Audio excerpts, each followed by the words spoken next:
Tonight, I think I will get the nomination. I think. Donald Trump continues to dominate the headlines and polls in the 2016 GOP presidential race. Look, people are tired of these politicians. Former governor of Texas, Rick Perry, is here tonight with reaction. Then Senate Republicans are moving to defund Planned Parenthood in the aftermath of disturbing undercover videos. This bill would ensure taxpayer dollars for women's health are spent on women's health. Our panel tonight will react. The decision handed down by the league yesterday is unfathomable. And Tom Brady and the Patriots slam the NFL's decision to uphold his suspension. I was wrong to put my faith in the league. Plus, is Hillary Clinton out of touch? She reportedly shut down a luxury store to get a $600 haircut and is back to using the private jet. Hannity starts right here, right now. Welcome to Hannity. Tonight, Donald Trump continues to dominate headlines in the polls. The liberal media, naturally, well, they've taken notice, and they now have set out to discredit him, smear him like they will every other Republican candidate. Latest example comes from the New York Times with a claim that Donald Trump insulted a female lawyer during a 2011 deposition. Of course, it appears the Times took the whole incident out of context. Here's what Trump said to Greta Van Susteren last night, talking about cheap shots from the media.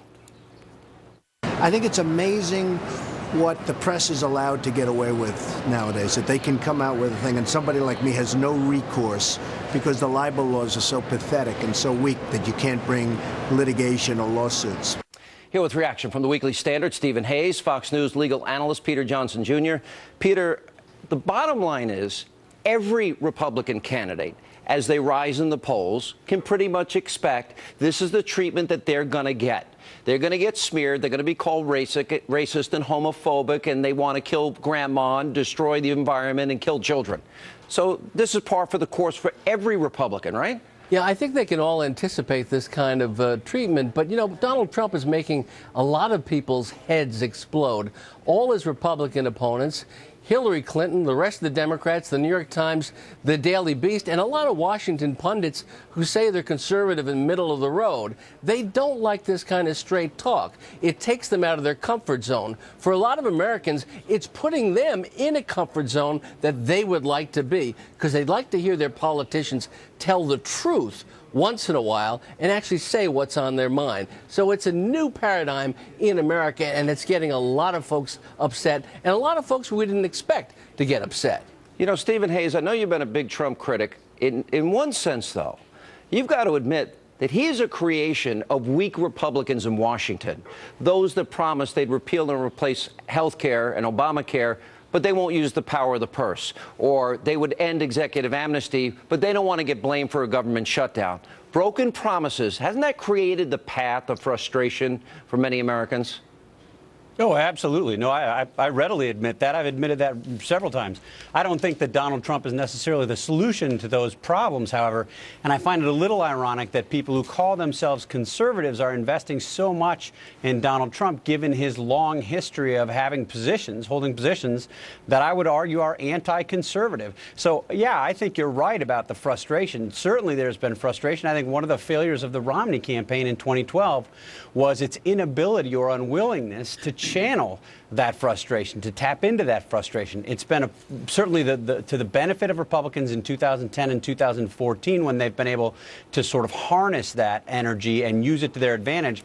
But there's a lot of frustration. There should be a lot of frustration with what's happening in Washington. Peter Johnson Jr., Mary Matlin, I thought had a good observation, and she pointed out that other candidates can learn from Donald Trump. She said, of course, advance their own agenda, what they believe in, but be bold and courageous. You don't necessarily have to be politically incorrect. Tell the American people what's really going on, how you're going to solve their problems, and don't back down from a media that's going to smear you and besmirch you anyway. You know, I don't know whether he's going to win or he's going to lose. I know him for a long time. In fact, I represented him. He can be a difficult candidate. He can be probably a difficult client, but he is being bold and courageous, and he is saying to a lot of Americans that it's okay to tell the truth as you perceive the truth to be. I find it bizarre that a lot of Republicans and a lot of conservatives are running away from Donald Trump because he's reflecting 20 or 25% of the Republican electorate. When you trash Donald Trump, you're trashing a quarter of the Republican primary voters. That's not smart, and it doesn't really show that they understand who the electorate is in this country. You know, at the end of the day, Steve, this is a marathon and not a sprint. We go back to 2007, Rudy Giuliani and Fred Thompson were leading at this time.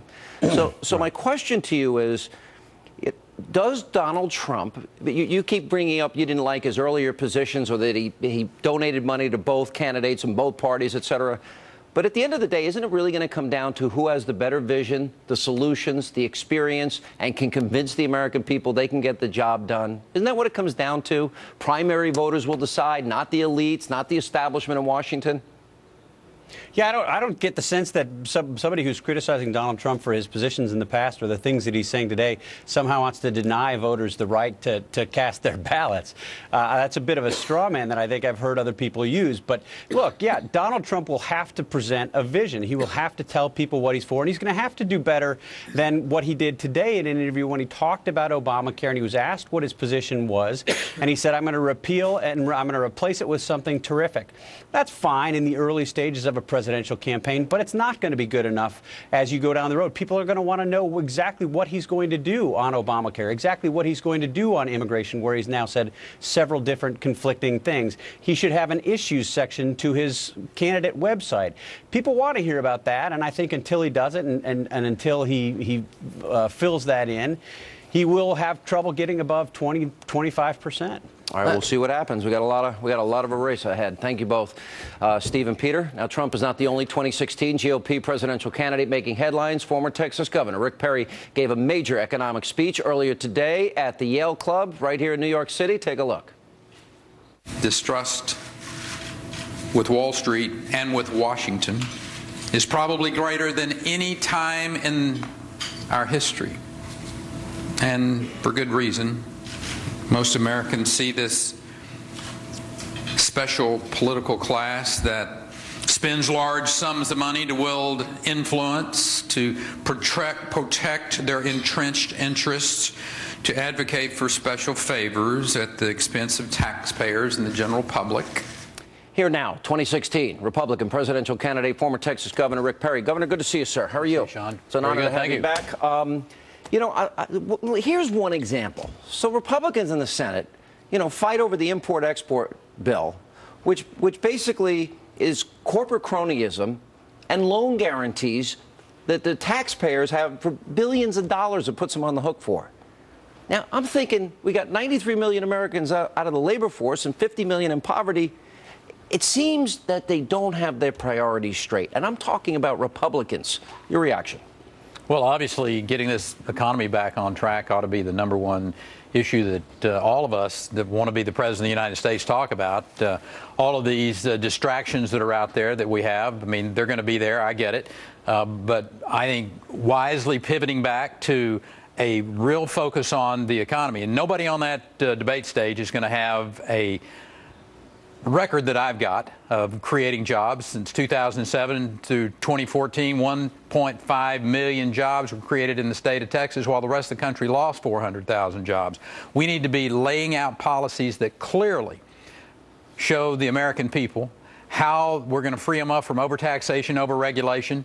We need to have Wall Street back to really creating the wealth so that our entrepreneurs and our innovators can go there to get their money and people don't feel like they're special interest. We need to get these community banks back where they can loan money. We've lost 1,300 community banks in the last couple of years. I mean, this is an assault on middle America that Dodd-Frank is putting into place. So there's just a lot of economic issues out there that we need to be focused on. How is it you created 1.5 million jobs in Texas alone and the rest of the country lost 400,000? What did you do differently? Well, we obviously started this some years ago when we put into place tax policies that let people keep more of what they work for. Tort reform. We have the most sweeping tort reform in the nation. We put education policies into place that were stunningly effective. I mean, when you look at what we did, accountable public school policies, we had the most sweeping teacher pay, incentive pay program in the country. We expanded our charter schools by a substantial margin. We started testing kids in the early grades so that we could intervene and get them back on on track. Here's the results. We went from 27th in the nation in high school graduation rates to the second highest overall graduation rates in America. If you were Hispanic or African American, you live in the state that has the #1 high school graduation rates for you. There's nothing more powerful that we can tell to people than we're going to graduate your kids from high school, put them on track for success. Those 4 things, tax policy, regulatory policy, legal policies, and accountable public schools, you get focused on those. This isn't a Texas-centric thing, but we got to get Washington out of the business of sending curriculum to the states. We got to get Washington out of the business of putting health care policies and transportation policies. The 10th Amendment means what it says. Federal government's supposed to do a few things, do those few things really well. Stand a strong military, secure the border. Those are a couple of things that you're actually supposed to do. Wouldn't it be awesome if they just get those 2 right, Sean? Then everything else, leave it to the states. Louis Brandeis said that the states are the laboratories of democracy, that states are to get out there and to experiment, to come up with novel ideas so that the states could compete against each other. You know, from time to time, he said, a state's going to foul up, make a mistake. I think about Colorado when I think about that. But I will defend Colorado's right to be wrong. So will I. I agree with you. I believe if Colorado wants to make that choice, they can do that. I want to specifically ask you, things have gotten contentious, especially between you and with Donald Trump. What's going on? Well, my beef's not with Donald, except when he took a shot at John McCain, and the bullet went through John McCain and hit my friends that have served and worn the uniform, including myself. That was not uncalled for, and frankly, I think he would still be wise to stand up and say, you know what, I overreacted, I said something I shouldn't have said, and I want to apologize to the men and women that have worn the uniform, particularly those that have been POWs. That's where I had my real beef. We're going to have the opportunity to discuss solutions, and I hope Donald will really focus on solutions. You want to talk about border security? There's nobody on that stage that's had any more experience about it. We sent our National Guard, we sent our Texas Ranger Recon, we sent our Parks and Wildlife Wardens literally in that river. You've been there, you've seen it. We had a 74% decrease in the number of apprehensions. I know how to secure that border. You elect me President of the United States, and I will promise the American people one thing: the will to secure that border will reside in the Oval Office every day. I don't know what the difference is between maybe the last time you ran and this time, but I see a difference. I see you more focused and energized. Am I right?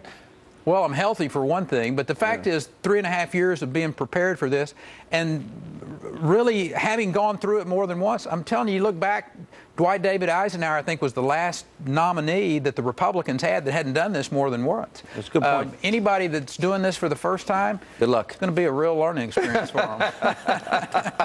Governor, good to see you, man. Good to see you, brother. Appreciate it. Take care. Coming up tonight here on Hannity. I call upon the United States Congress right now, today, to stand up and lead and to defund Planned Parenthood. Finally, Senate Republicans, are they taking steps to defund Planned Parenthood? Lila Rose, Father Jonathan Morris, Tamara Holder, they are here next with reaction. And later tonight, Hillary Clinton, she traded in the Scooby-Doo van, gives a big speech on global warming, and hits that massive gas-guzzling private jet of hers. Plus, she reportedly shut down a store in New York for a $600 haircut. Ed Henry has more as we continue.